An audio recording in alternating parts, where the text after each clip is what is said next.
A ver, avanza por favor. Son 4, punción lumbar, cateterismo umbilical, toracotomía, intubación endotraqueal. La punción lumbar, la siguiente.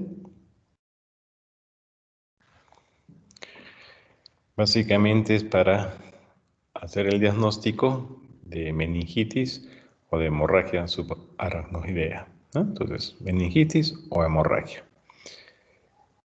¿Cuándo está contraindicada esta punción lumbar? Si hay algún trastorno de coagulación, un niño, por ejemplo, con una sepsis que esté cursando con coagulación intravascular diseminada, en ese caso no podríamos punzarlo.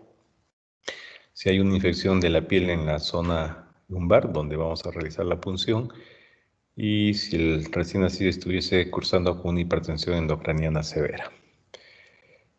¿Qué materiales vamos a necesitar para la punción lumbar? Generalmente tubos estériles, un trocar de punción lumbar, calibre 22 o 25, y si no tuviésemos este trocar de punción lumbar, podríamos utilizar una aguja simple, pero calibre 23 a 25 French. La siguiente. La técnica. Bueno, eso hay que verlo en la práctica, pero... A ver, pásame la siguiente. Vamos a ver la siguiente para que vean esto es lo que me interesa, ¿no? Lo que está en la diapo anterior es lo que estamos viendo en esta imagen. Entonces, el bebé tenemos dos posiciones, lo podemos poner de costadito, de cúbito lateral, o en posición, como ven, vertical, sentadito. Pues en esta u otra posición lo que yo tengo que hacer es ubicar las crestas ilíacas.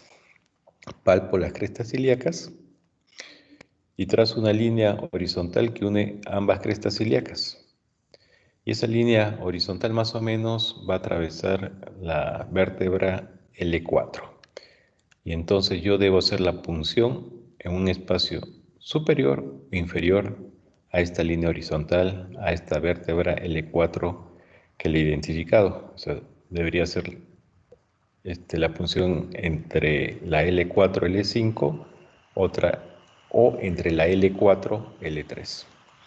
Y acá, en esta posición, igual. Ven acá cómo estamos identificando las crestas ilíacas.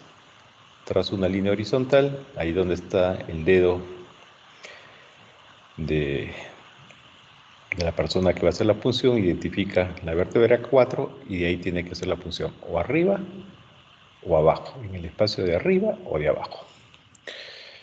Para ubicar este espacio, el niño tiene que estar flexionado. Entonces, el ayudante, ven que agarra parte del tórax y de las nalguitas y lo va a flexionar lo suficiente como para que se abra este espacio. Porque si no hago esta maniobra de flexión, este espacio se va a cerrar, ¿no? Ahora, tampoco tengo que exagerar flexionarlo mucho, porque si flexiono mucho, voy a ocasionar una obstrucción de la vía aérea. Entonces, tengo que estar vigilando esto, ¿no? Y habitualmente cuando vamos a hacer la punción lumbar, este niño seguramente en una de sus manitos o piececito va a estar con su oxímetro de pulso para yo ir controlando su oxigenación. Y si veo que está bajando, seguramente es porque lo estoy flexionando demasiado. Cuando ustedes roten como internos van a ver que siempre decimos el éxito de la punción no es de la persona que va a hacer la punción, sino del ayudante. Que lo flexione bien al bebé para que me permita aperturar el espacio intervertebral y yo pueda colocar en este espacio la agujita. La siguiente. ¿Y qué complicaciones se podrían presentar? Obviamente, si no he tomado las medidas de asepsia, que debo tomarlas en cualquier procedimiento, podría generar un problema infeccioso, y una infección a nivel de líquido cefalorraquídeo obviamente es una infección severa. Si yo estoy flexionando mucho al niño para colocarlo en esa posición adecuada y aperturar el espacio intervertebral, puedo generar por obstrucción de la vía aérea una hipoxia, una apnea o una bradicardia. Complicaciones más raras que ustedes van a encontrar en sus textos está daño espinal, un tumor epidermoide o herniación del tejido cerebral. Es verdad, pudiesen ocurrir, pero son complicaciones bastante raras. Llevan todos los años que trabajo en el hospital, que ya son cerca de 17 años, ya me voy para los 18 años. Este procedimiento lo hacemos muy frecuentemente, la verdad que nunca hemos tenido esta complicación. Lo que más nos suele ocurrir es esto, que nuestro ayudante flexiona mucho y el niño entra en apnea o hipoxia. La siguiente. Bien, eso respecto a la punción lumbar. Cateterismo umbilical. Van a ver que todos los niños que entran a UCI vamos a colocar un catéter, tanto en la arteria como en la vena umbilical. Entonces, la rutina es como ingresar a la incubadora, ¿no? Sí, todo niño que entra a la UCI tiene que tener su catéter arterial y su catéter umbilical. Y colocar los catéteres en estos vasos umbilicales en la práctica médica es relativamente sencillo.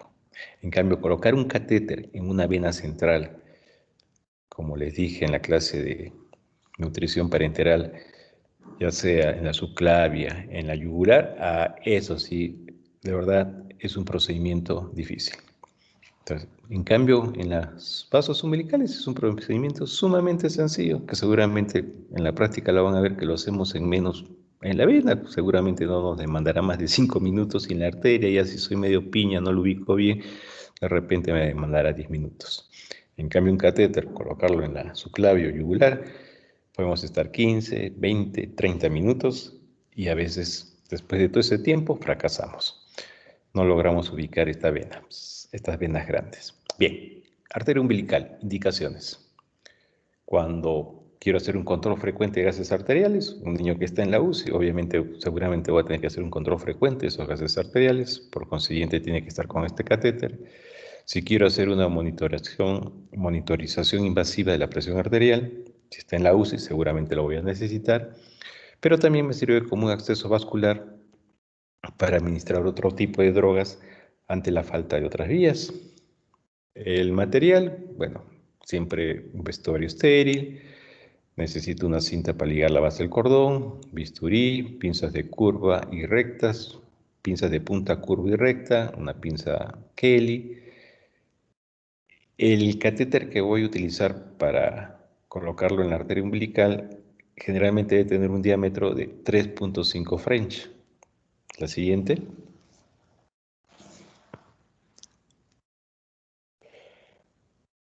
¿Cuánto voy a introducir este catéter? Va a ser según la distancia hombro-ombligo. Lo ideal es dejarlo en una posición alta. ¿Y cuál es esa posición alta? Entre la vértebra torácica 6 y la torácica 9. Pero también podría dejarlo en una posición baja, entre la vértebra lumbar 3 y la vértebra lumbar 4. De preferencia, se opta por catéter en posición alta, porque este catéter en posición alta tiene menos complicaciones versus el que está en posición baja. Obviamente, debo cortar el cordón, van a ver ustedes en la práctica, se corta 1 centímetro de la base, se identifican las dos arterias y la vena umbilical. La siguiente.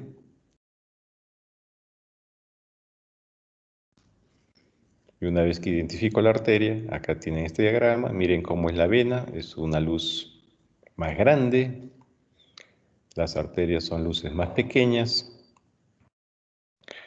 la vena habitualmente está a horas 12, las arterias habitualmente se ubican entre las horas 4 y 7, ¿no? Y acá tienen este diagrama donde ven en la parte de abajo una línea horizontal que está la distancia hombro-ombligo, 9, 10, 11, 14, 15, 16 centímetros, y una línea vertical que nos indica, según esta distancia hombro-ombligo, cuánto deberíamos introducir el catéter. Y acá hay una línea, una área con estas líneas que nos están indicando que si dejo la punta del catéter en esta zona, corro peligro de tener una serie de complicaciones. Entonces, el catéter se debe dejar por debajo de esta línea, que que sería la posición baja, o por encima de esta línea, que es la posición alta.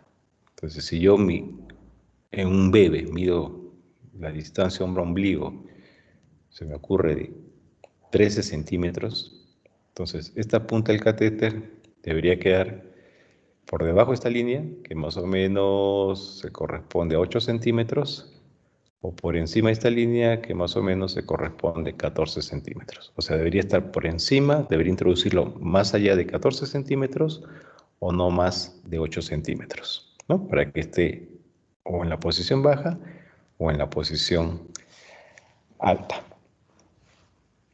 También hay formulitas, ¿ah?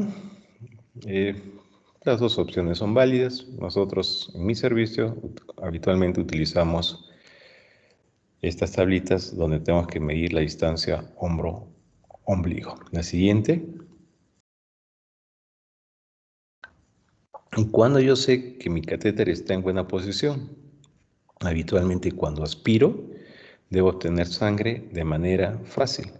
Si yo aspiro y no obtengo sangre, o tengo que aspirar con fuerza para obtener esta sangre, seguramente que mi catéter no está en la posición adecuada. Obviamente, para verificar siempre si este catéter está en una posición adecuada, hay que pedir una radiografía. La siguiente. Bueno, acá tienen un diagrama, ¿no? Entonces, acá está la aorta, la arteria umbilical, por ahí entra el catéter y de ahí tiene que ubicarse la punta, o el catéter tiene que entrar a la aorta y la punta debería ubicarse entre D6, D9, una posición alta, y si es una posición baja, entre L4 y L6. Si la punta del catéter queda en esta posición, que le llaman unos posición intermedia, que es la posición peligrosa. ¿Y por qué es posición peligrosa? Miren, a esta altura quedan las ramificaciones de varias arterias. Acá tienen la arteria renal, acá tienen la arteria mesentérica inferior, la mesentérica superior, y entonces si la punta del catéter queda en esta zona, cuando yo obtenga sangre, porque para eso es el catéter arterial, básicamente, más que para una vía de acceso de drogas, es para obtener sangre, para muestras sanguíneas. Entonces yo voy a obtener esta muestra sanguínea y voy a producir de alguna manera un robo sanguíneo, una isquemia, podría ser a nivel de la arteria renal, podría ser a nivel de las arterias mesentéricas, y entonces podría generar una isquemia renal o una isquemia mesentérica y secundaria esa isquemia renal, una insuficiencia renal o secundaria esa isquemia de la arteria mesentérica, un cuadro de enterocolitis necrotizante, ¿no? Entonces, yo tengo que tomar mi plaquita y tengo que verificar que la punta del catéter esté en D6, D9 o entre L4 y L6. La siguiente. Las complicaciones son las de cualquier catéter, ¿no? Se tapa el catéter. Con el catéter arterial umbilical puedo generar una cianosis o blanqueamiento de las extremidades inferiores, ¿no? Y eso ocurre más frecuente cuando el catéter está en posición baja que en posición alta. Por eso preferimos dejarlo en posición alta. Trombosis. Cualquier catéter nos puede generar formación de coágulos, sobre todo cuando permanecen más allá de 10 días. Esto se podría prevenir con uso de heparina, es verdad, ¿no? Entonces un catéter debe estar el menor tiempo posible. Sangrado, un catéter que no lo fije bien a nivel de la piel y puede haber ahí un sangrado. Si es un catéter que no lo manipulo con la debida asepsia, puedo generar infecciones. Y si coloqué el catéter cerca de las arterias renales, siendo una zona de peligro, bueno, además de la isquemia renal que les he mencionado, también se podría generar una hipertensión arterial. La siguiente.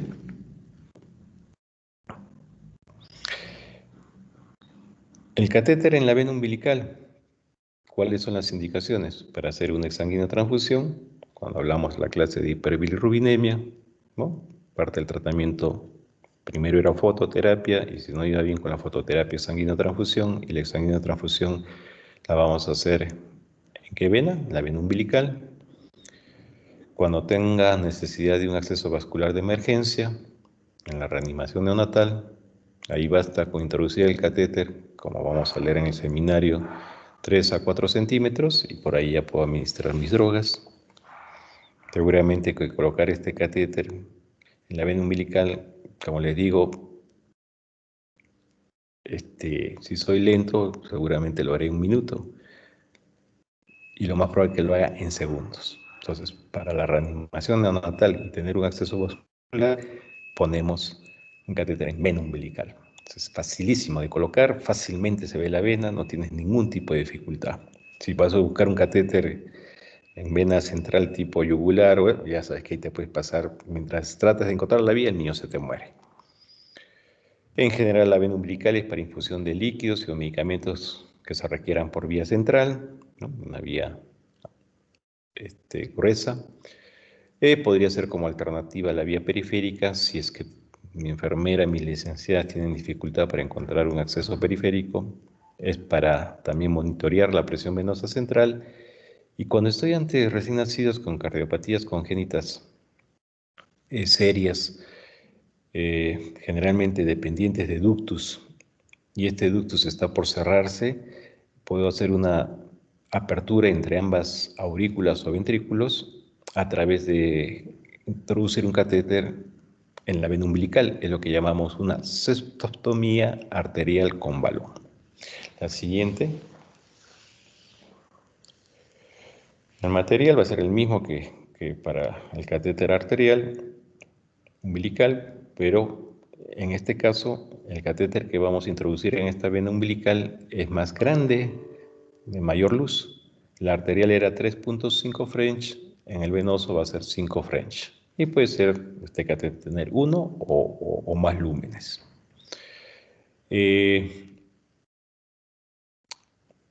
La técnica, igual que la arterial, pero en este caso van a ver en la práctica que no necesitamos en el catéter venoso dilatar el vaso previamente, como si lo tendríamos que hacer en la arteria umbilical, ¿no? La arteria es la luz bien pequeñita, como que se cierra y hay que dilatarlo para poder introducir el catéter. En cambio en la vena no se contrae porque no tiene mayor músculo en su pared y la luz es bastante grande, ¿eh? Entonces el catéter tranquilamente entra por esa luz. Siempre, como igual que en la arteria umbilical, hay que tomar una radiografía para comprobar que este catéter esté en posición adecuada. ¿Y cuál es la posición adecuada del catéter venoso umbilical? Que esté en la vena cava inferior. Y en la placa, entonces, lo que debemos ver es que esté el catéter, la punta del catéter, por encima del diafragma. La siguiente. Acá tienen una imagen. Entonces, introduzco el catéter a través de la vena umbilical. Y bueno, y la posición ideal es que esté acá, su punta, en la vena cava inferior. Miren, y acá tengo ramificaciones que son la vena porta. Y a veces ocurre que yo meto el catéter, está entrando bien, y de pronto hace una curvatura y se mete en esta vena porta. Y ahí sí voy a observar que cuando aspiro a sangre, no se obtiene sangre fácilmente. Si yo dejo este catéter a este nivel, puedo generar una serie de problemas a nivel del hígado. Entonces, siempre en la placa tengo que verificar que esté en vena cava inferior, ¿no? Y en términos prácticos es más o menos a 1 a 2 centímetros por encima del diafragma. Tengo que ver que esté la punta del catéter. La siguiente. ¿Qué complicaciones se van a presentar con el catéter venoso? Infecciones si manipulo mi catéter no con las medidas de asepsia, trombosis de la vena umbilical y del sistema portal, y podría ocasionarse un desarrollo de hipertensión portal si es que este trombo o este catéter está a nivel de la vena portal, ¿no? O sea, no está en la posición adecuada. A veces cuando esté este catéter en el sistema portal, en la vena porta, se puede producir necrosis hepática, raramente, pero pareciera que no ser tan raro. Yo les comento, en nuestra práctica acá en el servicio de UCI de Neo del Hospital Nacional, hemos tenido, miren, ¿eh?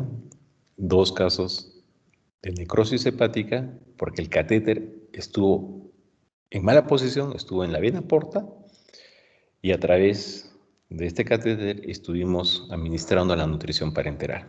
Entonces, como que hubo un descuido, porque si está en mala posición, ese catéter hay que retirarlo y colocarlo en una posición adecuada. Pero ahí a veces nos confiamos en nuestro residente, nosotros mismos no verificamos y por ahí nos dice, sí, todo bien, doctor, y se le indicó la nutrición parenteral y lamentablemente ese catéter estaba en posición inadecuada, no verificó el que estuviese en buena posición y generamos esta necrosis hepática, que es terrible, ¿no? El niño se nos murió por una insuficiencia hepática secundaria a necrosis hepática. Es un accidente que puede ocurrir, es una complicación, pero no debería ocurrir, ¿no? Deberíamos nosotros verificar siempre con la radiografía que esté en buena posición. La siguiente. Bueno, entonces, además de la punción lumbar, además del cateterismo de la arteria y la vena umbilical, el otro procedimiento frecuente en la neonatología es la toracotomía. ¿Cuándo hacemos una toracotomía? Cuando necesitamos tratar un neumotórax, atención, o se acumula líquido en el espacio pleural. O sea, un derrame pleural. Materiales, bueno, campo estéril, gasas, telas. Para introducir en esta cavidad usamos sondas pleurales de 8 a 10, 12 French, bisturí, sutura, pinza Kelly, curva pequeña. La técnica hay que inmovilizar al recién nacido con el lado afectado hacia arriba y obviamente esterilizar la zona puncional. La siguiente.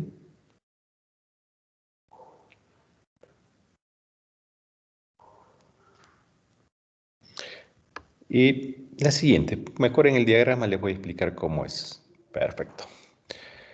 Entonces nosotros, cuando estoy ante un neumotórax a tensión, debo introducir este catéter en el segundo espacio intercostal, línea axilar anterior, cuando hay aire acumulado en la cavidad torácica, o sea, un neumotórax. Y cuando estoy ante un derrame pleural, debo colocar esta sonda pleural entre el cuarto a quinto espacio intercostal, línea axilar anterior.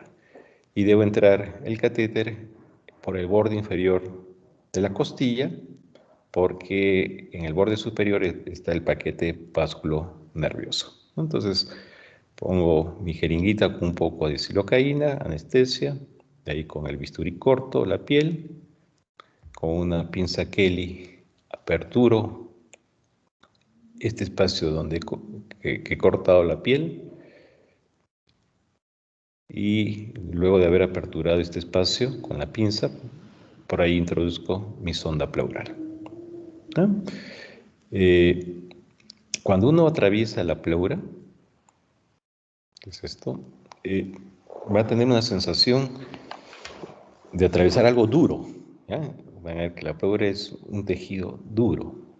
Entonces uno está con la pinza introduciendo, ve que hay un stop, le introduce con fuerza y siente que se rompe algo como un cuero, es algo duro. Ya cuando tenemos esa sensación, yo ya digo, ya estamos en la cavidad pleural, ya atravesamos la pleura, ¿no? Y entonces ya se aperturó ese espacio y en ese espacio introduzco mi sonda pleural. La siguiente.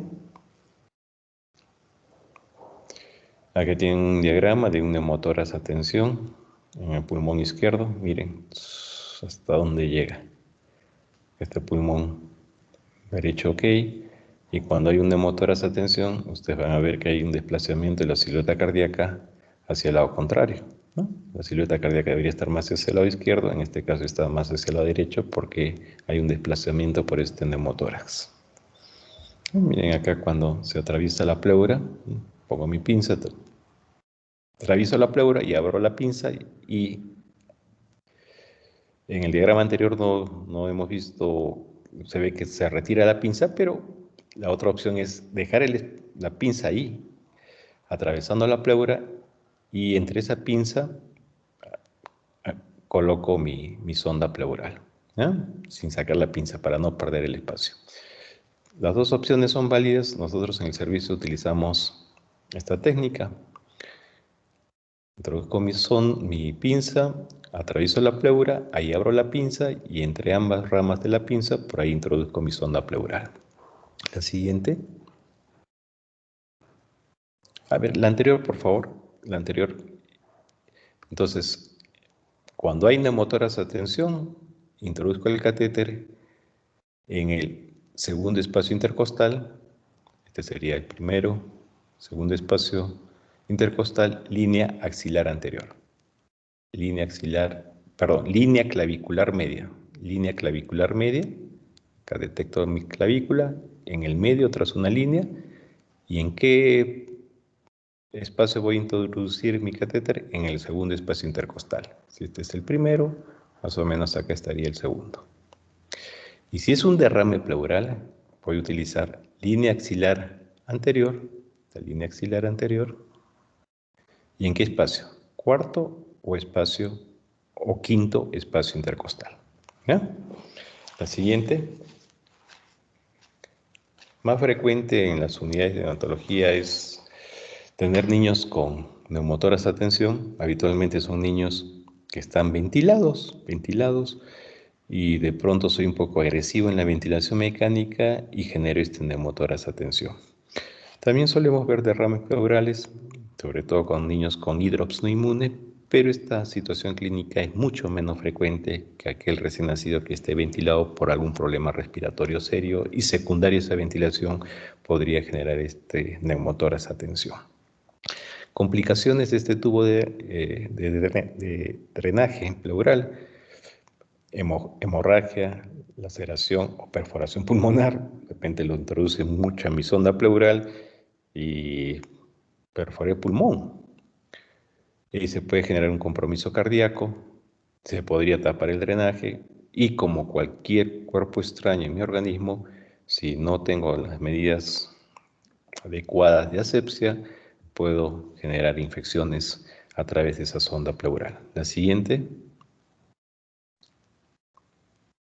Y finalmente, el último procedimiento es la intubación endotraqueal, que en el seminario lo van a hablar, justo en el seminario que viene van a comentar, pero van a comentar más como procedimiento en reanimación neonatal.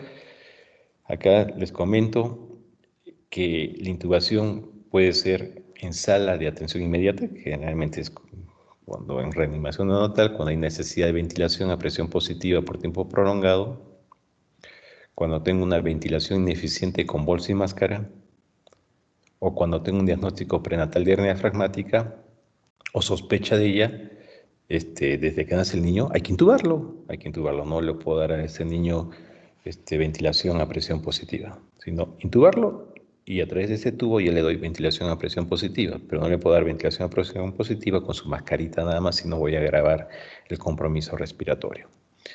Y eso es en la atención inmediata del recién nacido. Pero si ya nació y luego está en la UCI, ¿en qué casos voy a intubar a este bebé? Si tiene una patología del sistema nervioso central, que me esté llevando a apneas del prematuro, que esté con una asfixia severa, que esté bajo efecto de anestesia o drogas, que eso me va a generar depresión respiratoria y finalmente lo tengo que intubar, que esté cursando con una meningoencefalitis. Si hay una patología grave pulmonar, torácica abdominal, una membranialina severa, un síndrome de aspiración meconial severo, una hipertensión pulmonar severa, una bronconeumonía severa.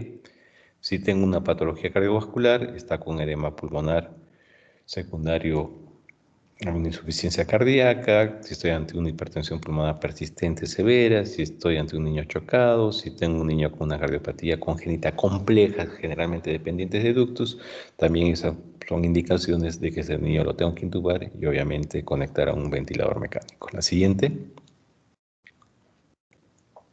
Para intubar necesito mi laringoscopio, las hojas del laringoscopio número 1, para niño término, 0 para pretérmino y 2,0 para los recién nacidos pretérminos con un peso menos de 1000 gramos, que son aquellos de menos de 28 semanas de edad gestacional. Y los tubos endotraqueales que voy a necesitar son de 2,5 de 3 puntos y 4 milímetros de diámetro interno. La siguiente. Las hojas que utilizo para intubar son hojas rectas. También tienes hojas de laringoscopio curvas, que son las que se llaman Macintosh, y las rectas se llaman Miller. Las que usamos en recién nacidos no son curvas. En recién nacidos se usan las hojas rectas, las de Miller. Y los tubos endotraqueales que utilizamos son aquellos que no tienen su bolsita en el extremo inferior, su globito, ¿no? Son tubos sin globito, ¿ok? Hay varios nombres comerciales de estos tubos, pero en general, en recién nacidos, ya saben, hojas rectas y tubos endotraqueales sin globito. Estas generalmente utilizan en adultos. Acá inflan el globito una vez que esté en posición adecuada para que después ese tubo no se mueva, no se mueva de su posición adecuada. La siguiente. Complicaciones. Bueno, trauma de las cuerdas vocales. Para intubar a un recién nacido tiene que ser con mucha delicadeza. Si soy medio brusco, podría generar un trauma en las cuerdas vocales. Si soy recontra brusco, podría generar una perforación traqueal. O si me fui, no a la tráquea, sino al esófago, o sea, intubé mal, podría generar una perforación. Si soy maniobro bruscamente, sobre todo en un prematuro, donde su tejido es muy frágil. Esto es algo infrecuente, ¿no? Generalmente, ya sabemos en estas unidades, quien va a intubar a estos niños pequeños es el personal de más experiencia. Puedo generar un edema laríngeo por un cuerpo extraño a nivel de la vía aérea, y si este tubo endotraqueal está mucho tiempo, podría generar una estenosis subglótica. Ustedes van a ver cuando roten como internos, en la unidad de neo podemos tener niños intubados 3-4 semanas y no hacemos traqueostomía. En cambio, cuando roten en las unidades de adultos de UCI, ellos, si el paciente ya ven que está 7-10 días con el tubo, ya proceden a hacer una traqueostomía, porque ya saben que ese paciente va a ir, si es que no hacen la traqueostomía, a una estenosis subglótica. Eso no hemos observado en recién nacidos. Entonces, en recién nacidos no van a haber niños con traqueostomía. Ellos pueden estar con su tubo, miren, 3-4 semanas. Y sin embargo, por tener este tejido inmaduro, no se genera esta estenosis subglótica como ocurre en niños grandes o en adultos. La siguiente. Muy bien. Entonces, continuamos con el seminario. Nos hemos pasado 5 minutos. Si hubiese alguna pregunta, mientras van preparando el seminario, alguna pregunta de estos 4 procedimientos que son los más frecuentes que hacemos en las unidades de neonatología. Hay otros procedimientos, ¿no? Pero ya esos son infrecuentes. Los que deben saber son estos 4 procedimientos. ¿Alguna pregunta? Si no hay preguntas, a ver, continuamos con el seminario. Yo los escucho.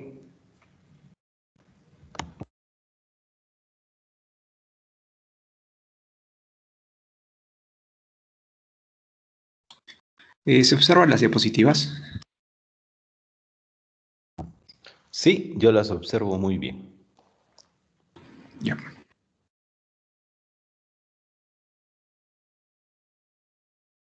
Empezamos. Buenas tardes, doctor. Buenas tardes, compañeros. El día de hoy yo y mi grupo vamos a exponer lo que va a ser RCP en el neonato.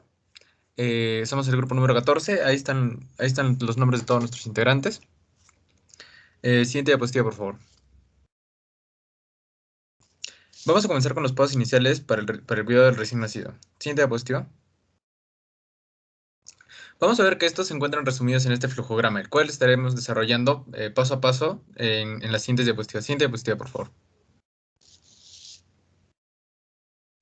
Vamos a ver esta pregunta. ¿Cómo evaluar al recién nacido inmediatamente después del nacimiento? Tras el nacimiento, a todos los recién nacidos los vamos a someter a una evaluación rápida para determinar si pueden permanecer ya sea con su madre para continuar con la transición o si deben ser trasladados a un calefactor para su posterior evaluación. Esta evaluación inicial va a realizarse durante el intervalo entre ya sea el nacimiento y el pinzamiento del cordón umbilical. Para hacerlo de manera rápida, se van a evaluar estas 3 preguntas. Siguiente diapositiva, por favor. Estas 3 van a ser: el bebé está a término, tiene un buen tono muscular y está respirando o llorando. Con respecto a la primera pregunta, vamos a determinar si el aspecto del bebé es coherente con la edad gestacional esperada. En algunas situaciones, la edad gestacional del bebé se va a desconocer antes del nacimiento, por lo que si el bebé parece que estará a término, pasa a la siguiente pregunta de la evaluación. Más si el bebé parece prematuro, ya sea menos de 37 semanas de gestación, se lo va a llevar al calentador para los pasos iniciales. Aquí vamos a ver esto obviamente porque los bebés prematuros van a tener más probabilidades de requerir intervenciones durante la transición a la vida extrauterina. Con respecto a la segunda pregunta, ¿tiene el bebé un buen tono muscular? Esto va a ser fácil, vamos a observar rápidamente el tono muscular del bebé. Los bebés sanos a término deben estar activos con las extremidades flexionadas.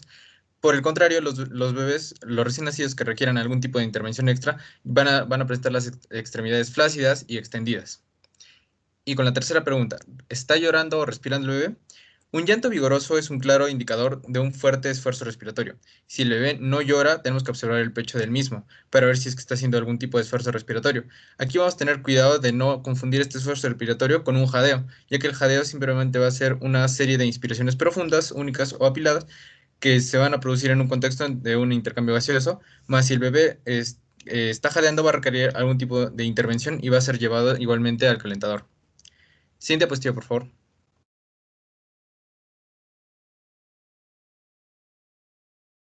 Ya. Aquí vamos a ver cuáles son los pasos iniciales para tener estos cuidados del recién nacido. Aquí vamos a encontrar estos pasos. Los primeros pasos van a ser: 1. Proporcionar calor. 2. Colocar la cabeza y el cuello para que se abran las vías respiratorias en una posición olfatoria, que también explicaré más adelante. Eliminar las secreciones de las vías respiratorias, secar al bebé y finalmente estimularlo. Siguiente diapositiva, por favor.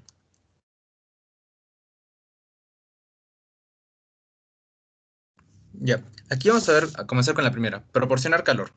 El bebé debe colocarse bajo un calentador radiante para que el equipo de reanimación pueda acceder fácilmente a él mismo, para así no provocar una pérdida de calor excesiva en el bebé. Vamos a dejar al bebé para permitir la visualización completa del mismo y que el calor radiante llegue al mismo. Si se prevé que el bebé va a permanecer más tiempo bajo este calentador, se debe programar al mismo para evitar tanto una hipotermia como un sobrecalentamiento del mismo, ya sea que durante la reanimación o la estabilización del bebé, la temperatura corporal del bebé debe mantenerse entre 36.5 grados y 37.5 grados centígrados. Siguiente diapositiva, por favor.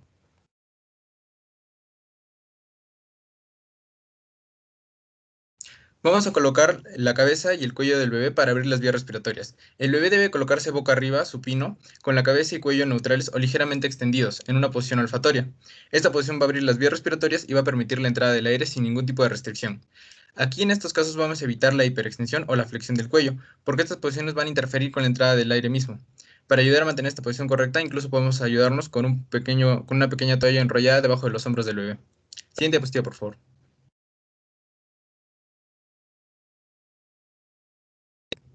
En caso de ser necesario, vamos a eliminar las secreciones de las vías respiratorias. Eliminar las secreciones de las vías respiratorias en caso si el bebé no respira, jadea, tiene un tono deficiente o si las secreciones obstruyen estas vías respiratorias, incluso si el bebé tiene dificultades para eliminarlas él solo. Si el líquido teñido con meconio, incluso va a ser peor.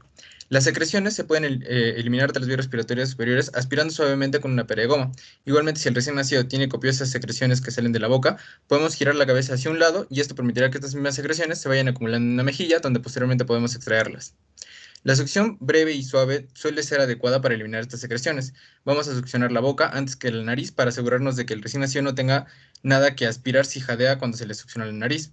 Vamos a tener cuidado de no succionar de manera intensa o profundamente, ya que esto puede terminar dañando los tejidos. Siguiente diapositiva, por favor.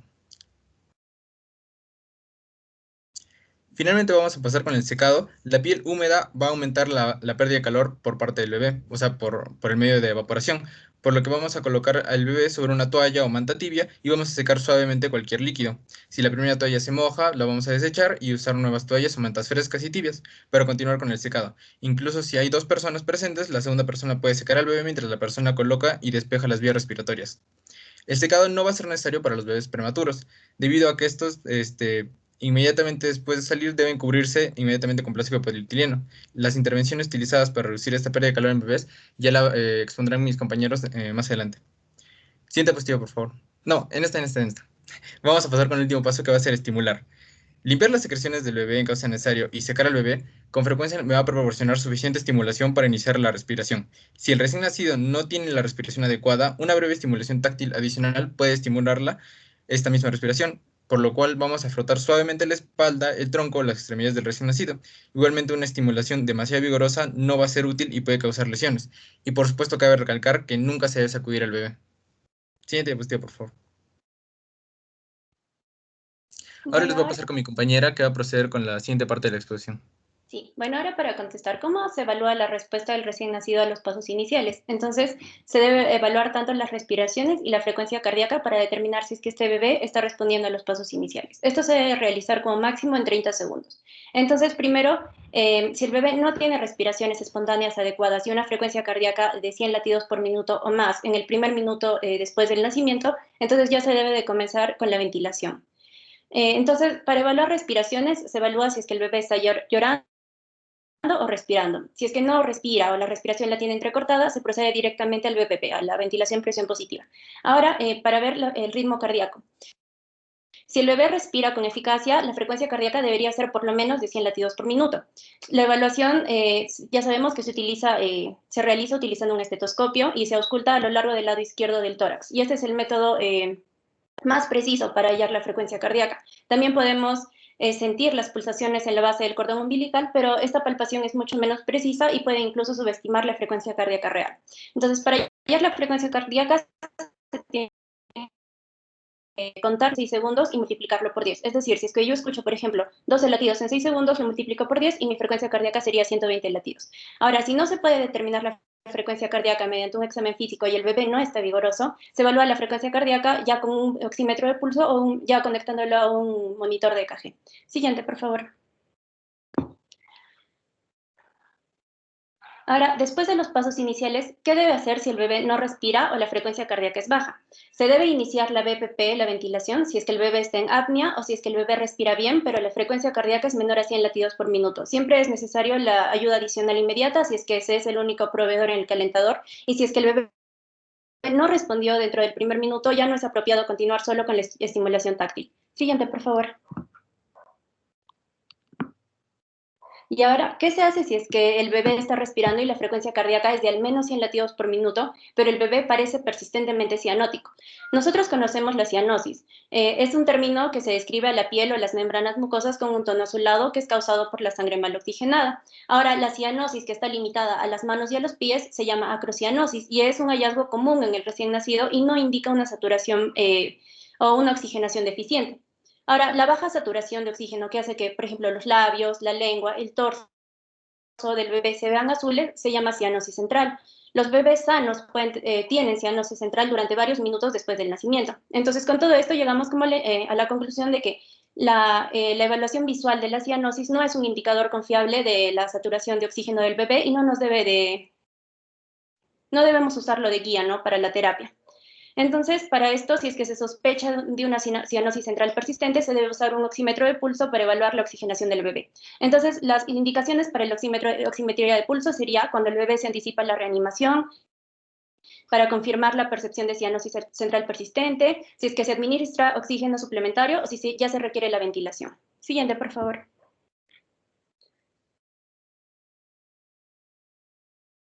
Ahora, si el bebé tiene una frecuencia cardíaca muy baja o una perfusión deficiente, es posible que el oxímetro no pueda detectar el pulso y la saturación del oxígeno.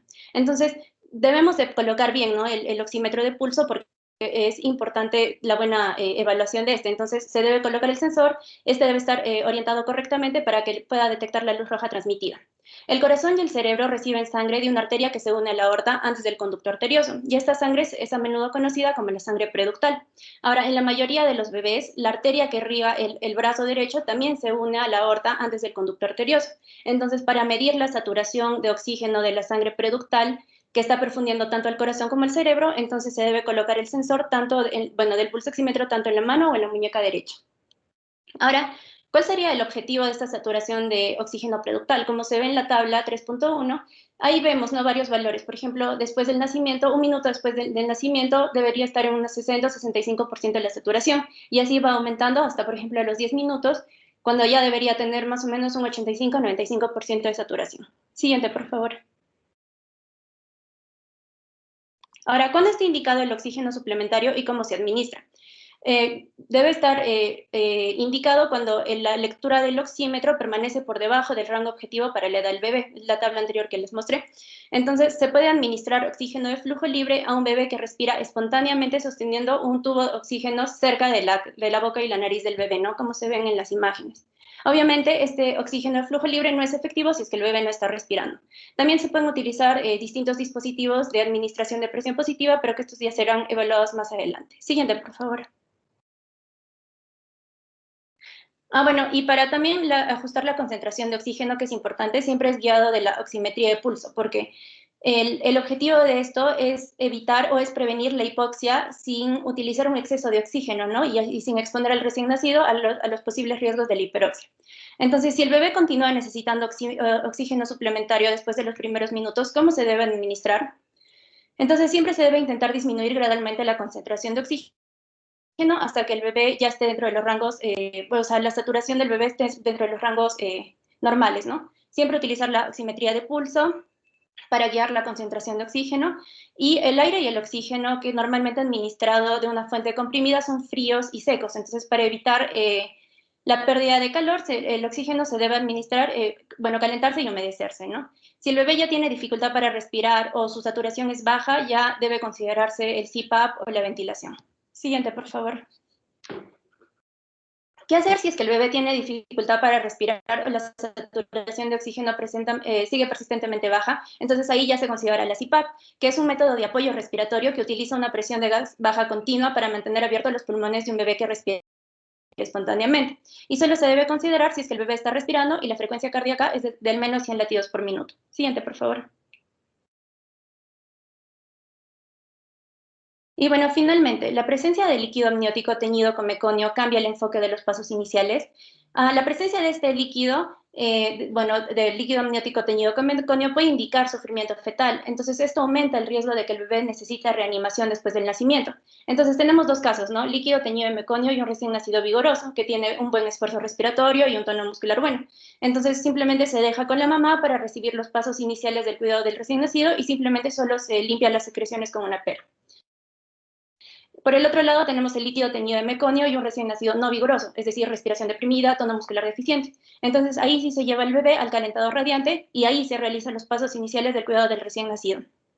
Se utiliza una pera de goma también para eliminar secreciones de la boca y de la nariz. Si es que el bebé no respira o la frecuencia cardíaca es menor a 100 latidos por minuto, ya se continúa con la ventilación. Siguiente, por favor. Bien, ahora vamos a continuar con el tema de RCP. Vamos a hablar sobre lo que vendría a ser la ventilación a presión positiva y primero sobre la terminología que vamos a usar.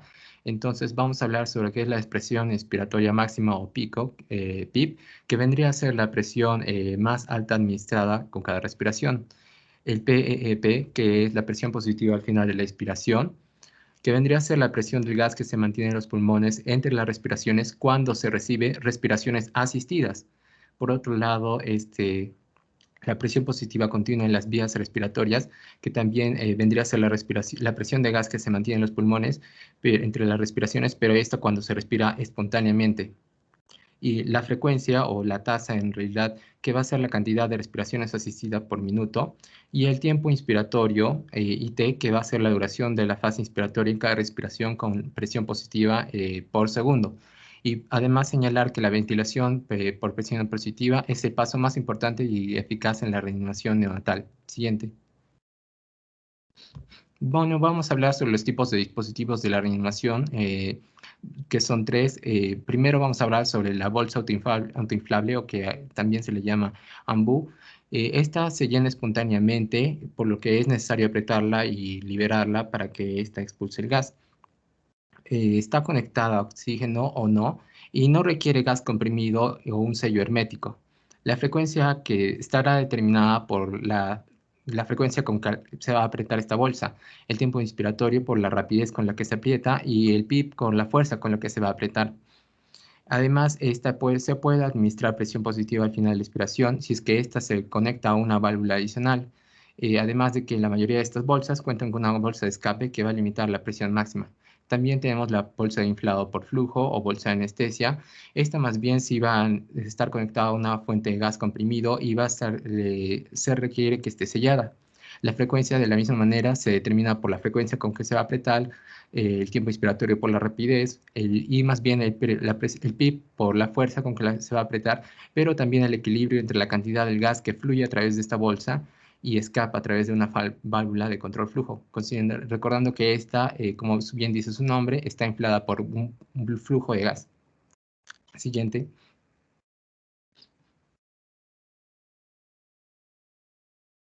Y por último, el reanimador con pieza en T, que este más bien es un dispositivo mecánico que utiliza válvulas para regular el flujo de gas comprimido.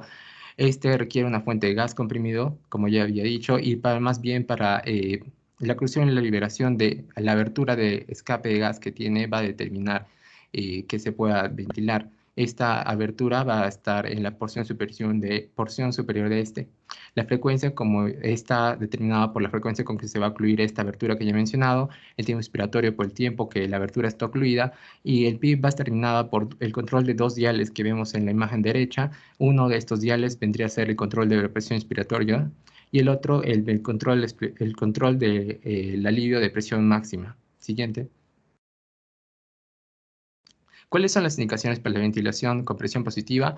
Están en el cuadro de la derecha, principalmente la primera, el apnea, el segundo, el jadeo, la frecuencia respiratoria menor a 100 latidos por minuto, y también en el caso de que la saturación de oxígeno esté aún menor al valor objetivo, a pesar de que esté utilizando el flujo libre de oxígeno o un CPAP. Esta saturación de oxígeno está determinada de acuerdo al tiempo del recién nacido, al minuto, hasta los 10 minutos, etcétera, que puede ir desde los 60% hasta el 90%.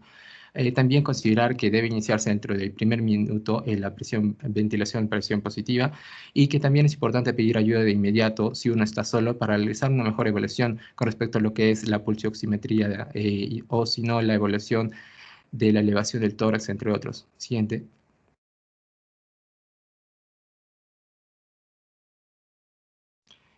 ¿Cuál va a ser la preparación para comenzar la ventilación? Ya había mencionado a mis compañeros algunos de estos pasos: el eliminar las secreciones de las vías respiratorias, colocarse a la cabeza del bebé, es decir, al lado, como vemos en la imagen de la izquierda, se coloca al lado de la cabeza, y más bien si se coloca al lado del cuerpo, va a poderse evaluar, por ejemplo, la pulsioximetría o la elevación del tórax.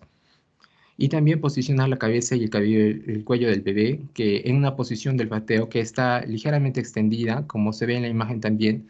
Y por último, que es importante, la colocación incorrecta es una de las razones más comunes de una ventilación con mascarilla ineficaz, y esto está relacionado a la posición y la cabeza del cuello que va a tener el bebé. Siguiente.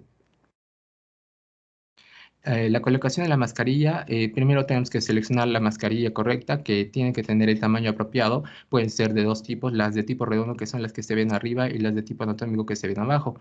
Tenemos que considerar en este caso de que las mascarillas deben descansar sobre la barbilla y cubrir la boca y la nariz, pero no los ojos. ¿Cómo vamos a colocar la mascarilla en la cara del bebé? Hay dos técnicas: la técnica de una mano y de dos manos, que son bastante similares. En ambos casos, el índice y el pulgar van a sostener la máscara, y después se colocan los otros tres dedos debajo del ángulo óseo de la mandíbula, elevando suavemente esta. Tenemos que considerar precauciones en que no debemos apretar la mascarilla, no debemos flexionar mucho el cuello del bebé, ni apoyar la mano sobre los ojos, y tampoco comprimir tejidos blandos del cuello, además de verificar la posición de la mascarilla frecuentemente. Siguiente.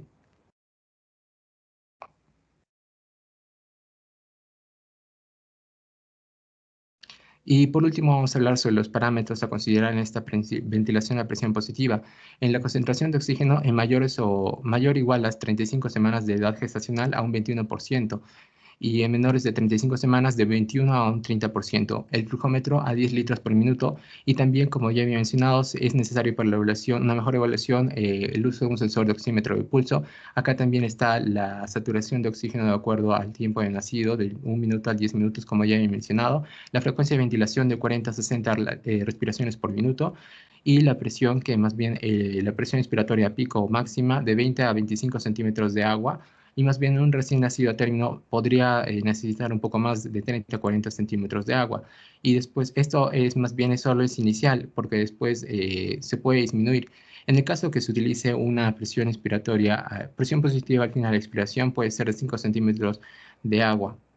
Hay que tener ojo, que una respiración muy profunda en la ventilación con presión positiva puede sugerir que estamos dando mucha presión y esto indica un riesgo de neumotórax. Siguiente.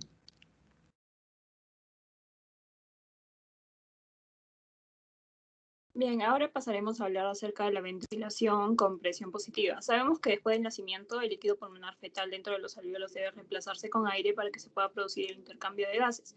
El objetivo es utilizar la presión suficiente para poder inflar, airear los pulmones de modo que puedan aumentar la frecuencia cardíaca y la saturación de oxígeno. Vamos a empezar con un PIB de 20 a 25 centímetros de agua y hay que recordar que los bebés a término pueden requerir las presiones más altas dentro de 30 a 40. Y ahora, ¿cómo evaluamos esa respuesta a la ventilación con presión positiva? El indicador más importante es la frecuencia cardíaca. Y una vez que iniciamos la ventilación a frecuencia, también debe aumentar la frecuencia cardíaca y debemos verificar las presiones recomendadas. Controlamos la respuesta de la frecuencia cardíaca del bebé con un estetoscopio, un oxímetro de pulso o un monitor cardíaco electrónico. Siguiente, por favor.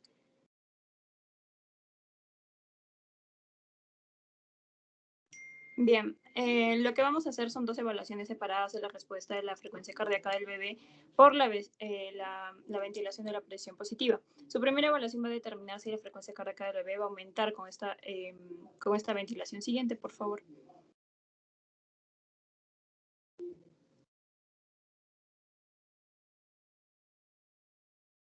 Siguiente, por favor. Bien, vemos la primera evaluación de la frecuencia cardíaca, donde vamos a verificar la frecuencia cardíaca si el bebé después de 15 segundos de la ventilación con presión positiva ha aumentado. Si la ventilación se inició porque el bebé tenía una frecuencia cardíaca baja, la frecuencia cardíaca debería haber empezado a aumentar después de los 15 segundos. Si la frecuencia cardíaca no aumenta, debe determinar si se está inflamando los pulmones y comenzar a tomar las medidas correctivas que voy a mencionar más adelante. Siguiente, por favor. Bien, acá tenemos un flujograma donde vamos a analizar dos parámetros, si la frecuencia cardíaca ha aumentado y si es que no ha aumentado. Si es que ha aumentado, vamos a notificar que la frecuencia cardíaca ha aumentado, continuamos con las compresiones y hacemos una segunda evaluación de la frecuencia cardíaca del bebé después de otros 15 segundos. Si es que el caso no aumenta, debemos anunciar la frecuencia cardíaca, que la frecuencia cardíaca no ha aumentado, verificamos el movimiento de pecho con las respiraciones asistidas e informamos el hallazgo con dos parámetros que vamos a indicar a continuación, que es si el pecho se está moviendo o si no se mueve. Si es que el pecho se mueve, debemos notificarlo, continuar con la ventilación y hacer una segunda evaluación de la frecuencia cardíaca del bebé después de otros 15 segundos de la ventilación. Si es que en el caso el pecho del bebé no se mueve, debemos notificarlo, realizamos los pasos correctivos de la ventilación para que se logre el movimiento del pecho con la ventilación. Luego avisamos que se ha logrado el movimiento del pecho, continuamos con la ventilación y hacemos una segunda evaluación de la frecuencia cardíaca del bebé después de otros 30 segundos, una vez terminado la ventilación.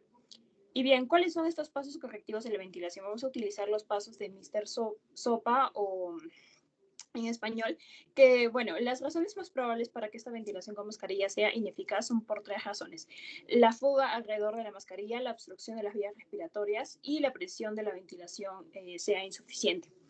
Y bien, estos parámetros incluyen 6 pasos correctivos de la ventilación que abordan estos problemas que son los más comunes y se resumen en la tabla que podemos observar al lado derecho inferior, donde encontramos la memotecnia señor Sopa, Mr. Sopa, para poder recordar estos 6 pasos en orden, que es el ajuste de la mascarilla M, R por la reposición de la vía aérea, S por la succión de la boca y la nariz, o de apertura de la boca del bebé, P, aumento de la presión, y A, de la vía aérea alternativa. Siguiente, por favor.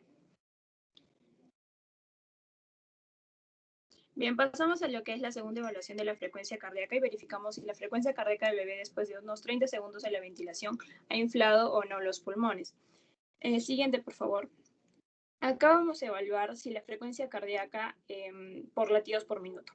vamos a tener 3 parámetros.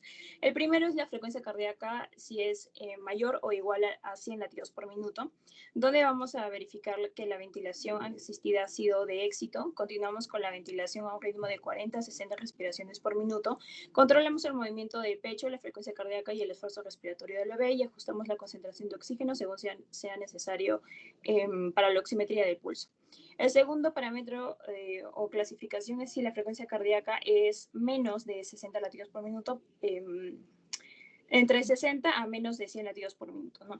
Y bueno, las características que debemos hacer es continuar con administrando la ventilación de 40 a 60 respiraciones por minuto, siempre que el bebé muestre una mejoría constante, y controlamos la saturación de oxígeno y ajustamos la concentración de oxígeno para poder cumplir con los rangos de saturación objetivos.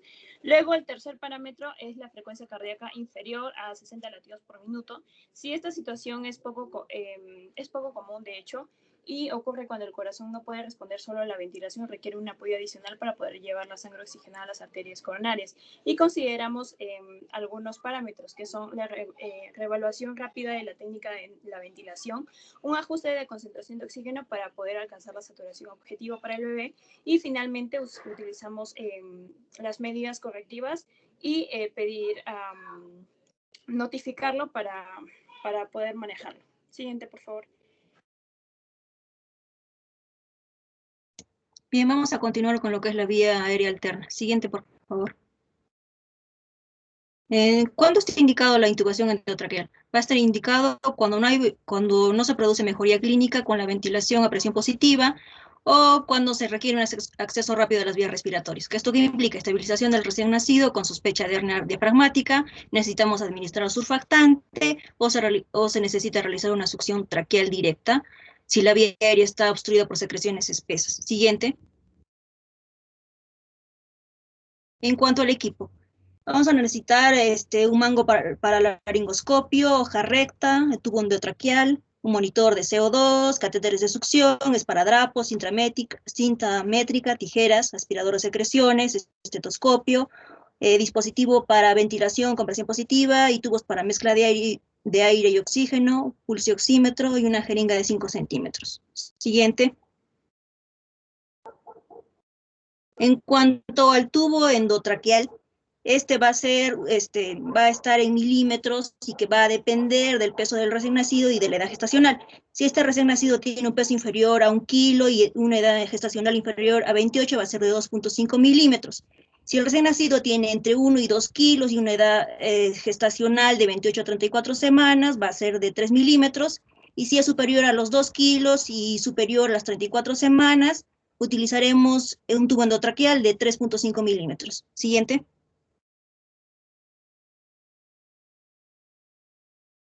Ahora, en cuanto a la posición del neonato para la intubación, vamos a utilizar la posición de olfateo que ya ha sido mencionada. También podemos utilizar una pequeña toalla bajo los hombros del bebé. También, si contamos con un asistente, este puede ayudar a mantener la posición del recién nacido. Y también debemos ajustar la altura de la cama. ¿Qué quiere decir esto? Que la cabeza del recién nacido debe estar a nivel del abdomen superior o inferior del operador para así poder mejorar la visión de las vías respiratorias. Siguiente.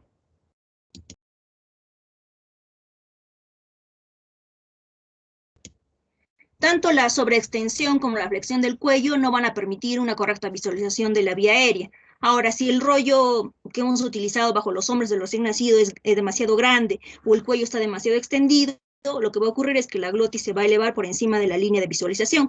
Ahora, si el cuello está flexionado hacia el pecho, se va a visualizar la faringe posterior y no se podrá visualizar la glotis. Siguiente.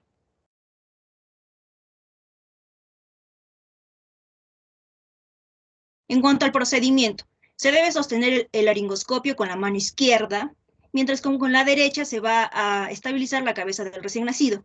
Con el índice derecho debemos abrir suavemente la boca del recién nacido e insertar la hoja del laringoscopio por el lado derecho de la boca y debemos empujar suavemente la lengua hacia el lado izquierdo y avanzar la hoja hasta que la punta se encuentre un poco más allá, en lo que es la base de la lengua y la valécula. Siguiente.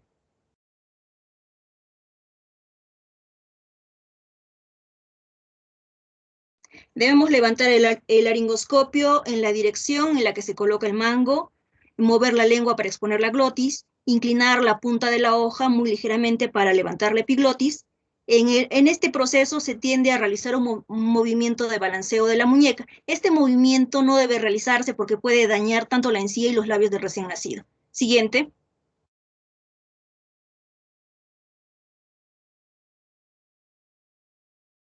En el procedimiento, el asistente también puede ayudarnos a ver la glotis. ¿Cómo así? Utilizando el pulgar y el índice puede ejercer una presión suave sobre los cartílagos tiroides y cricoides y dirigir esta presión hacia abajo y hacia la oreja derecha del bebé. Si la punta de la hoja es correctamente colocada en la valécula, se debería ver la epiglotis colgando de la parte superior y las cuerdas vocales directamente debajo. Estas cuerdas vocales van a aparecer como finas franjas verticales en forma de una letra B invertida. Si la hoja del laringoscopio no se va a insertar lo suficiente, lo que se verá es la base de la lengua y la faringe posterior. Entonces lo que tenemos que hacer es avanzar la hoja ligeramente hasta que aparezca la epiglotis. Si la hoja se inserta demasiado, lo que veremos será el esófago. Lo que tenemos que hacer es retirar la hoja ligeramente hasta que la epiglotis caiga desde arriba. En ese momento también podemos aprovechar para aspirar secreciones de boca y faringe con los catéteres de 10 o de 12 French. Siguiente. Ahora, en cuanto a la inserción del tubo endotraqueal, una vez que se va a identificar las cuerdas vocales, debemos sostener firmemente el laringoscopio. También podemos solicitar al asistente que coloque el tubo endotraqueal en nuestra mano derecha. Debemos insertar el tubo en el lado derecho de la boca del recién nacido con la curva cóncava en el plano horizontal. No debemos insertar el tubo a través del canal abierto del laringoscopio, porque va a obstruir la visión de las cuerdas vocales. Después de la inserción, debemos dirigir el tubo hacia la hipofaringe y dirigir la punta hacia las cuerdas vocales. A medida que la punta se va acercando a las cuerdas vocales, debemos girar el tubo en el plano vertical, de modo que la punta se dirija hacia arriba. Cuando las cuerdas vocales se abran, debemos avanzar el tubo endotraqueal hacia las líneas de guía. Debemos tener en cuenta la marca de profundidad del tubo endotraqueal, que va a estar en centímetros, en relación con la alineación del labio superior del recién nacido. Si las cuerdas vocales no se abren, no hay que intentar forzarlas. Debemos detener la intubación y reanudar la ventilación con mascarilla. Siguiente. En cuanto a la seguridad del tubo endotraqueal, lo que debemos hacer es utilizar la mano derecha para sujetar el tubo de forma segura contra el paladar duro del bebé. Debemos retirar con cuidado el laringoscopio sin desplazar el tubo. Y si utilizamos un estilete, el asistente debe ayudarnos a retirarlo, asegurándonos de que el tubo endotraqueal se mantenga en su lugar. Siguiente.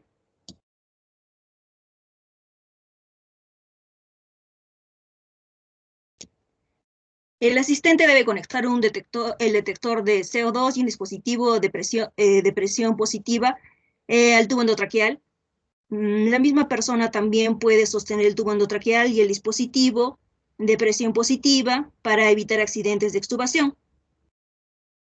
Una vez que esté conectado el ventilador a presión positiva, se puede comenzarlo con lo que es la ventilación a través del tubo endotraqueal. Siguiente.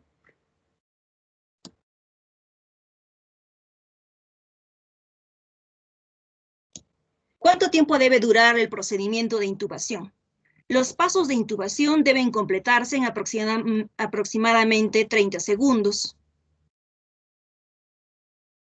Porque recordemos que el recién nacido no recibe ventilación durante el procedimiento.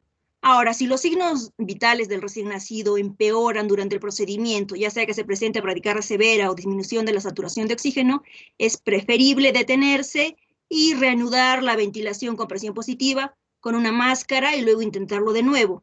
No se recomienda que se hagan intentos repetidos, ya que se puede ocasionar traumatismos en los tejidos blancos del recién nacido.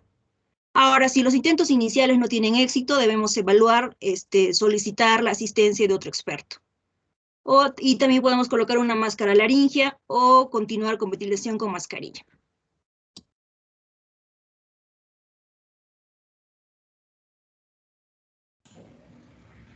Siguiente, por favor. ¿Cómo vamos a confirmar que el tubo endotraqueal esté bien colocado? Primero tenemos que ver el CO2 exhalado y el aumento rápido de la frecuencia cardíaca. Para esto tenemos dos detectores. Los dispositivos colorimétricos cambian de color en presencia de CO2, los más usados, y los capnógrafos. Hay otros indicadores, sí, sonidos respiratorios, movimiento del pechito, poca pérdida de aire, por decirlo así, por la boca, o entrada de aire disminuida o ausente sobre el estómago. Ahora, ¿hasta dónde vamos a poner el tubo endotraqueal? Tenemos dos métodos. El más usado es el DNT, que es medir simplemente desde el medio del tabique nasal hasta el trago en la orejita, y a eso agregarle 1 centímetro. O también podemos ver la edad de gestación, como el cuadro lo indica. Tenemos, por ejemplo, de 5.5 a 9 centímetros. Siguiente, por favor. Ahora lo que vamos a ver es, colocado el tubo endotraqueal, nosotros tenemos que auscultar al bebé. Siguiente, por favor. Para estabilizar el tubo endotraqueal, nosotros vamos a usar lo que es la cinta adhesiva. La cortamos como pantaloncito, como lo miran en la imagen A. De ahí, la parte superior del pantaloncito lo ponemos en el labio superior, y con la parte inferior vamos a rodear el tubo endotraqueal. Así vamos a estabilizar el tubo. Y tener en cuenta la marquita que está en el labio superior del bebé. Siguiente, por favor. Si el bebé va a seguir con el tubo endotraqueal, nosotros tenemos que tomar una radiografía. ¿Dónde tiene que estar el tubo? Tiene que estar más o menos en la primera o segunda vértebra torácica. Usualmente, si nosotros lo colocamos mucho más al fondo, por decirlo así, se va a ir al bronquio primario derecho. Entonces, eso hay que observar, como se ve en la segunda imagen. Siguiente.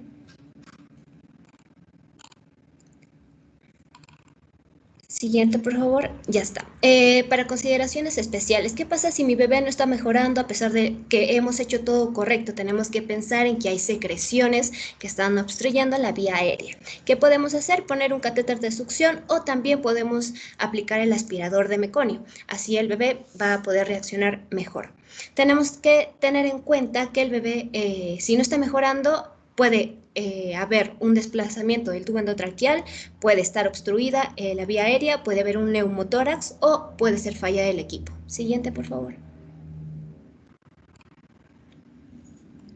Ahora voy a hablar de la máscara laringia, que es una opción, una alternativa a la máscara facial o el tubo endotraqueal. No es muy usada por las limitaciones que tiene, pero en la imagen pueden observar la máscara laringia. Siguiente, por favor.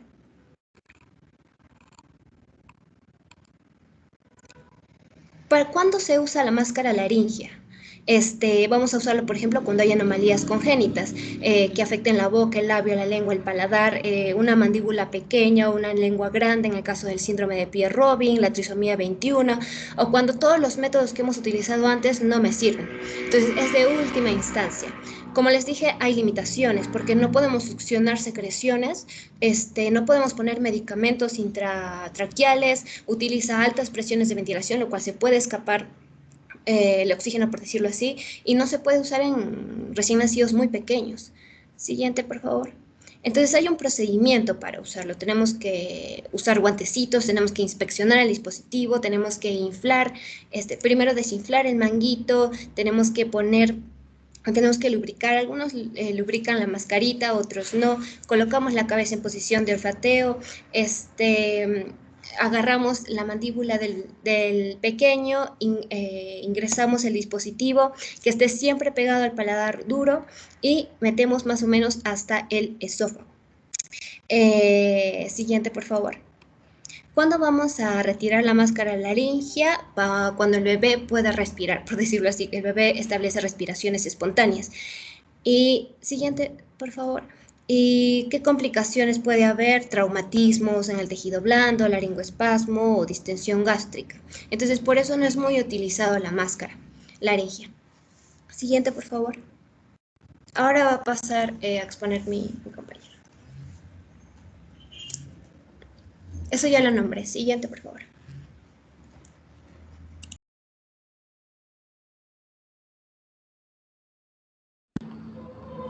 Bien, ahora vamos a...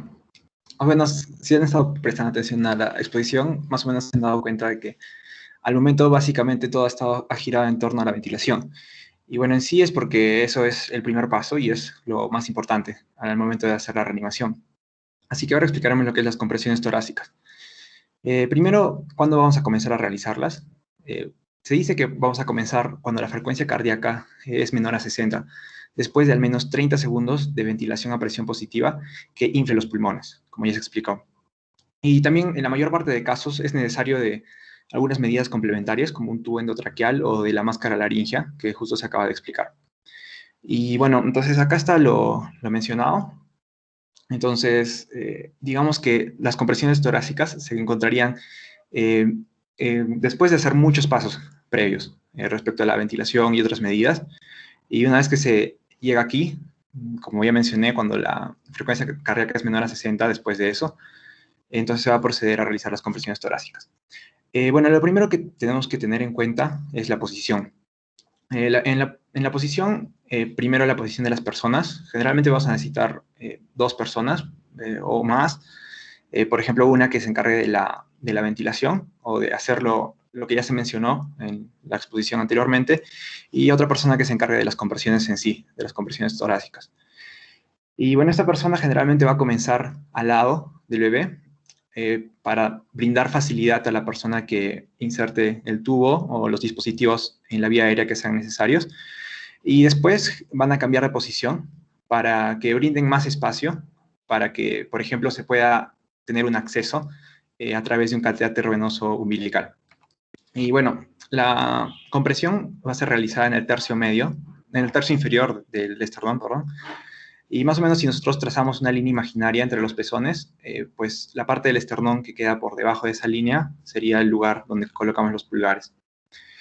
Y bueno, acá están las 2 posiciones, como mencioné. Generalmente la B sería con la que comenzaríamos. Entonces, como vemos, damos bastante espacio para que una persona trabaje en la vía aérea del bebé.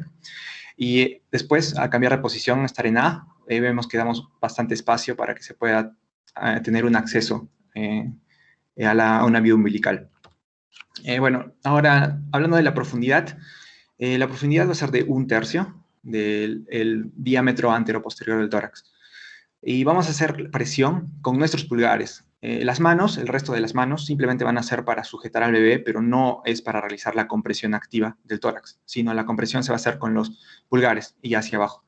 Y en todo momento vamos a mantener los pulgares en contacto con el tórax del bebé.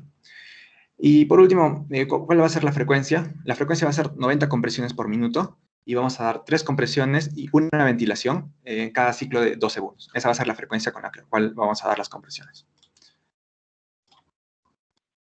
Listo, gracias, Daniel. Siguiente. Muy bien, bueno, vamos a hablar rápidamente de lo que es la coordinación entre las compresiones y la ventilación. Es fundamental, como el principal punto de mi diapositiva, es saber hacer las compresiones y ventilar, pues son las 3 compresiones más una ventilación cada 2 segundos por ciclo, como bien dijo Daniel. Pero si nosotros sacamos en cuenta serían 120 eventos por minuto, porque nosotros estamos haciendo 90 más los 30 que estamos ventilando, entonces esto nos daría la suma. Muy bien, siguiente, por favor. Ya, aquí estamos observando, ¿qué nos dice la guía? La guía nos dice que cada vez que nosotros tengamos que hacer las compresiones, tengamos que contar así, 1 y 2 y 3 y ventilas. Entonces, en ese momento es bastante importante tomar en cuenta porque las compresiones lo que van a hacer es permitirle al corazón que pueda bombear la sangre y así también el corazón pueda nutrirse en ese mismo momento. Una falla en lo que es la coordinación entre comprimir y ventilar, lo que va a hacer, por ejemplo, si es que nosotros estamos comprimiendo y ventilamos a la vez, pues el niño no va a recibir la adecuada cantidad de oxígeno que necesita. Entonces es bastante importante tomar en cuenta este punto. Siguiente, por favor.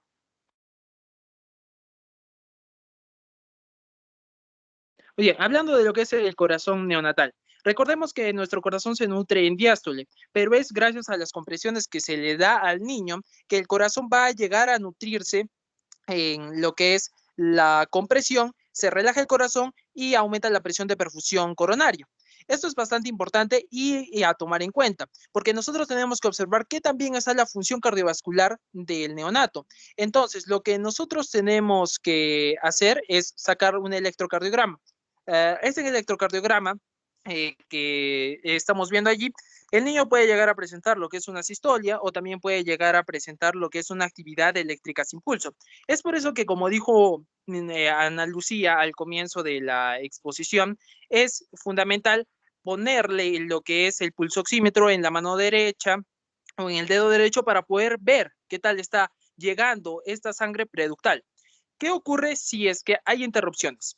Lo más relevante que tengo que decirles acerca de las interrupciones es que no se puede dar. Si es que hay interrupciones, por ejemplo, para revisar lo que es, qué tal está el pulso, qué tal está el oxígeno, qué tal está la frecuencia cardíaca, debe ser rápido, debe ser inmediato, no puede tomarte tanto tiempo. Muy bien, siguiente, por favor.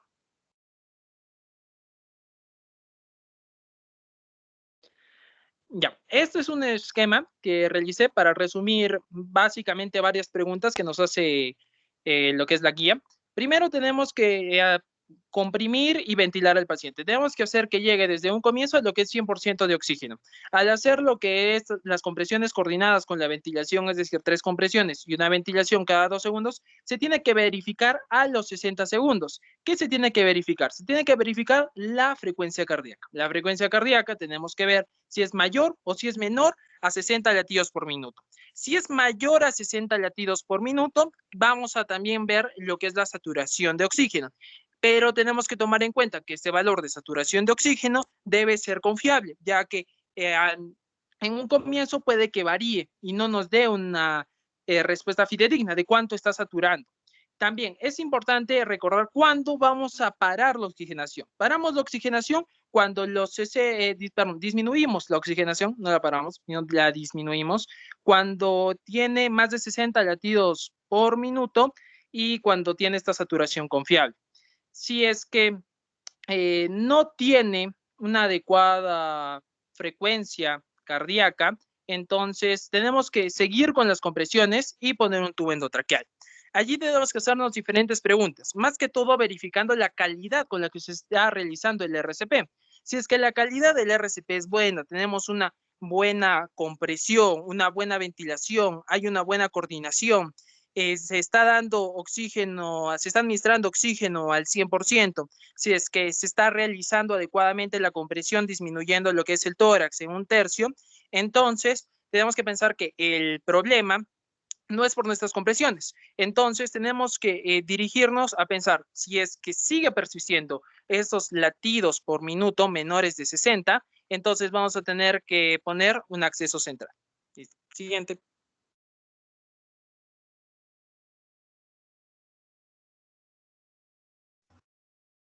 Bien, ahora vamos a hablar de los medicamentos que se deben emplear en la reanimación neonatal. Siguiente diapositiva, por favor.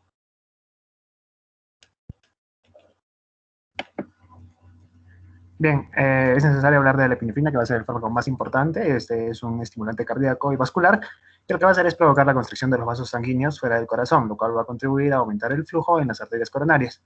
A través de ello vamos a permitir el transporte de oxígeno necesario para poder restablecer la función cardíaca y además vamos a aumentar el ritmo y la fuerza de contracción del corazón.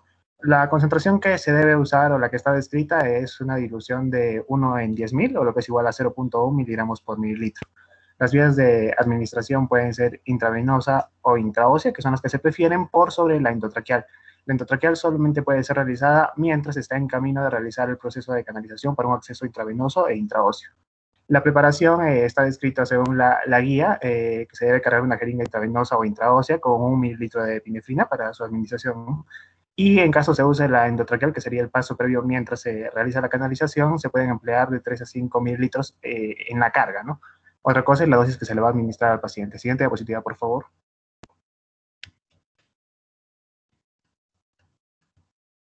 Bien, la dosis que debemos emplear en el caso de las dosis intravenosas o intraóseas que se le debe aplicar al paciente es de 0.1 a 0.3 por mililitros por kilo, o lo que es igual o más práctico, en términos más prácticos, es de 0.01 a 0.03 miligramos por kilogramo de peso que tenga el paciente. En el caso de usar la vía endotraqueal, nuevamente, que sería como que si lo vas a usar eso en un caso previo a la canalización, debe ser igual a 0.05 hasta 0.1 miligramos por kilogramo de peso. Ojo que esta dosis es mucho más alta y solo se recomienda para la administración endotraqueal, es decir, la última dosis que he mencionado solamente es para esa vía y no puede ser para la vía intravenosa. La vía intravenosa máximo es de 0.1 a 0.3 miligramos por kilogramo lo que se debe administrar. La administración obviamente es rápida, tan rápido como sea posible. Si es por vía intravenosa o intraósea, luego de haberla aplicado, se debe aplicar aproximadamente 0.5 a 1 mililitro de solución salina normal para poder lavar la vía, y en el caso de hacer el acceso endotraqueal, lo que debemos asegurarnos es que una vez que se haya aplicado el líquido para endotraqueal a través del tubo endotraqueal, se debe administrar ventilación a presión positiva con una pureza de 100% de oxígeno para que asegurarnos de que el líquido se haya distribuido a lo largo de los pulmones. Debemos repetir cada 3 a 5 minutos si es que la frecuencia cardíaca se mantiene por debajo de los 60 latidos por minuto. Siguiente diapositiva, por favor.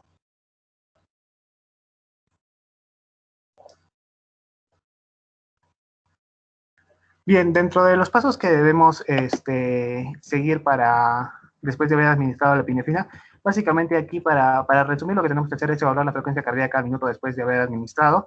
Después continuar con la ventilación a presión positiva al 100% y las compresiones torácicas durante aproximadamente 1 minuto, y asegurarnos de que debería haber aumentado la frecuencia cardíaca por encima de los 60 latidos por minuto.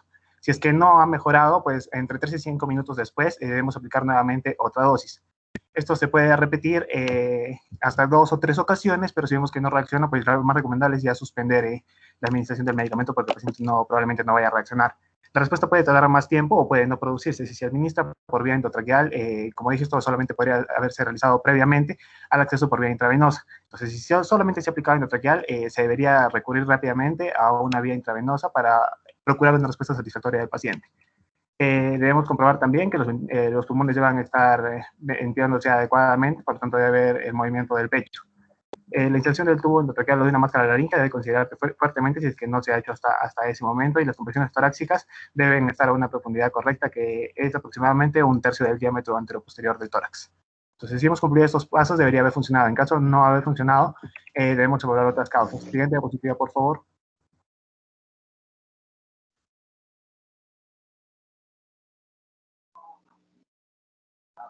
Bien, ¿cuándo vamos a usar los expansores de volumen? Fundamentalmente en aquellos pacientes que puedan haber tenido un shock hipovolémico, estén pálidos, con retroceso del llenado capilar o con el pulso débil.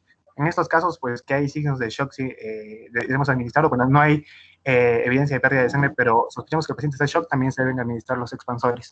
Estos son dos: la solución salina normal, que es el cloruro de sodio al 0.9%, y en caso de pacientes que sospechemos con pérdida muy grande de sangre y sospecha de anemia, pues podemos, lo correcto es utilizar un concentrado de glóbulos rojos o negativo para evitar las reacciones por otro tipo sanguíneo. La dosis normalmente es de 10 mililitros por kilogramo de peso en ambos casos, tanto con el cloruro como con los glóbulos rojos tipo negativo. La administración debe ser durante 5 a 10 minutos, y hay que tener cuidado con los recién nacidos prematuros, debido a que podemos administrarle mucho más volumen del que se requiere. Entonces se debe administrar con cuidado y racionalizando de acuerdo a la edad gestacional en la que haya nacido el bebé. Siguiente diapositiva, por favor.